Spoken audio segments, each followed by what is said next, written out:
Nous sommes à la recherche mais de solutions qui rénovent et qui bousculent les règles de la décarbonation de notre industrie et de nos transports. Or, il se trouve que l'hydrogène peut y contribuer et l'hydrogène devrait apporter une mobilité décarbonée pour les transports lourds dans une première étape et peut-être dans une seconde étape pour les transports, pour les véhicules légers.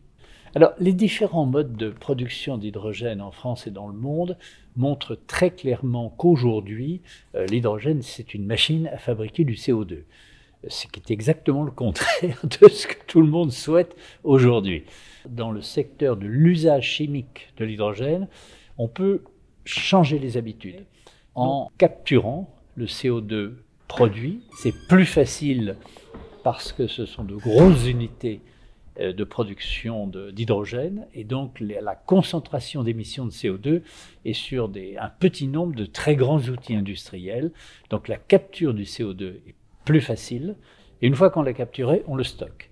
Vous le stockez combien de temps? Eh bien, le plus longtemps possible, naturellement, et dans des couches de sous-sol qui sont d'anciens gisements de gaz et qui sont inutilisés. Aujourd'hui, en France, on produit 1 million de tonnes d'hydrogène pour l'industrie, en gros, pour simplifier.